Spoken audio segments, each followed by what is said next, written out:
पति, पत्नी और नौकरानी। शीतल और अभिमन्यु की शादी को 5 साल हो चुके थे, लेकिन अभी तक उनका कोई बच्चा नहीं हुआ था।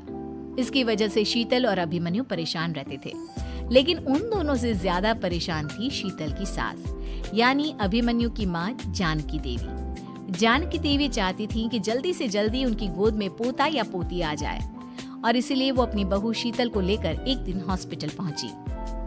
डॉक्टर मैडम, जरा ठीक से चेक करके बताइए ना। कई बड़े बड़े डॉक्टर को दिखाया है, लेकिन मेरी बहू माँ ही नहीं बन पाती। मैंने शीतल को बहुत अच्छे से चेकअप किया है। देखिए, बात यह है कि शीतल के अंदर माँ बनने की कैपेसिटी नहीं है। ये आप क्या कह रही हैं डॉक्टर साहब? कोई तो इलाज होगा ना, कोई दवाई दे दीजिए। देखिए, कुछ प्रॉब्लम ऐसी होती है जिनका कोई ट्रीटमेंट नहीं होता। आई एम सॉरी टू से, लेकिन शीतल कभी माँ नहीं बन सकती, क्योंकि उसके यूट्रस में अंदर से ही कुछ प्रॉब्लम है। घर आने के बाद क्या हुआ माँ? कहाँ लेकर गई थी आप शीतल को? अरे कहाँ लेकर जाती, डॉक्टर मैडम के पास ले गई थी, लेकिन तेरी बीवी तो कभी माँ बन ही नहीं सकती। मम्मी जी, इसमें मेरी क्या गलती? अगर अंदर से कोई प्रॉब्लम है तो उसमें मैं भी कुछ नहीं कर सकती। जानती हूँ, ये बात डॉक्टर के मुंह से सुन चुकी हूँ। अब दोबारा मेरे सामने इस बात का गाना मत गा। अरे माँ, परेशान होने की जरूरत नहीं है, हम सोचते हैं ना कुछ। अरे क्या सोचेगा तू? जब डॉक्टर कह चुका है कि तेरी बीवी माँ नहीं बन सकती, तो बता क्या सोचेगा तू? कहाँ से लाएगा बच्चा? माँ, ये तो मैं भी नहीं जानता। अभिमन्यु, क्यों ना हम अनाथ आश्रम से एक बच्चा गोद ले आए? क्या फर्क पड़ता है बच्चा हमारा हो या गोद लिया हुआ? आई बड़ी बातें बनाने वाली। क्या फर्क पड़ता है? अरे क्यों फर्क नहीं पड़ता? मुझे इस वंश को आगे बढ़ाने के लिए मेरे बेटे का खून चाहिए, किसी दूसरे का नहीं। लेकिन माँ, आप जानती हैं कि ये अब पॉसिबल नहीं है। मैं कुछ नहीं जानती। मैं किसी पराये की औलाद को इस घर में अपना पोता या पोती बन के बढ़ता हुआ नहीं देख सकती। मेरा वंश मेरे बेटे के खून से ही आगे बढ़ेगा। लेकिन मम्मी जी, ऐसा कैसे हो पाएगा? आप अच्छी तरह जानती है ना, मेरा और अभिमन्यु का बच्चा नहीं हो सकता। तो मैं अपने बेटे की दूसरी शादी करवाऊंगी, और अपनी दूसरी बीवी से ये मुझे बच्चा पैदा करके देगा। ये आप क्या कह रही हैं माँ? मैं किसी और से शादी नहीं करने वाला।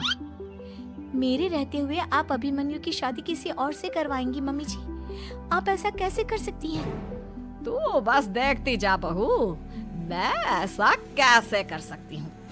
कुछ दिनों के बाद, अभिमन्यु, मैंने तेरे लिए लड़की ढूंढ ली है। माँ, मैं आपको कितनी बार समझाऊं? मुझे किसी से शादी नहीं करनी है। पहले मेरी बात सुन।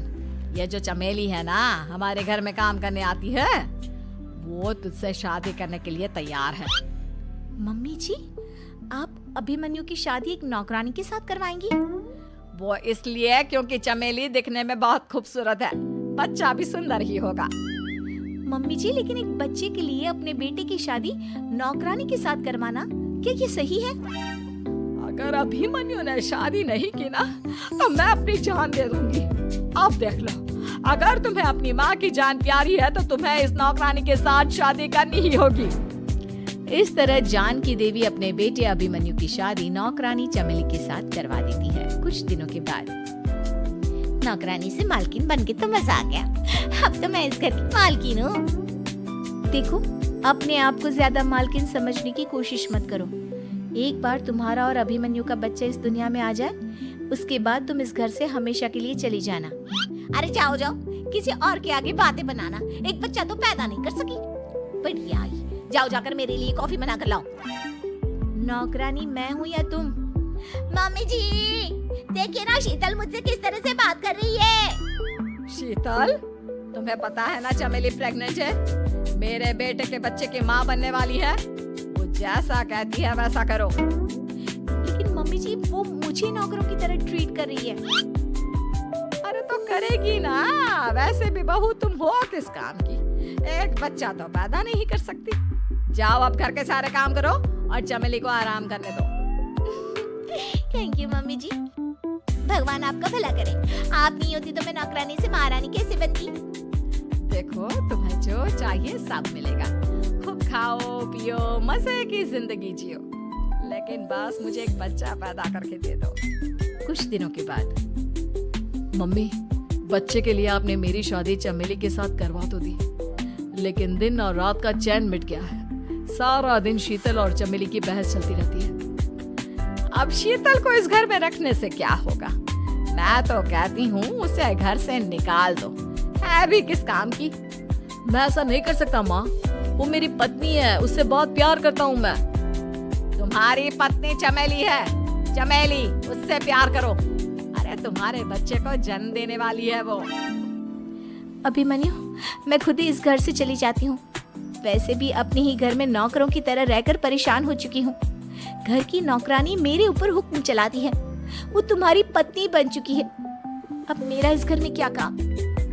अभिमन्यु के बार बार रोकने पर भी शीतल उस घर से चली जाती है। कुछ दिनों के बाद चमेली एक बच्चे को जन्म देती है। भगवान ने मेरी सुन ली, मेरे बेटे का घर भर गया, उसका अपना बच्चा इस दुनिया में आ गया। मम्मी जी, बच्चे को हाथ लगाने से पहले मेरी एक शर्त तो सुन लो।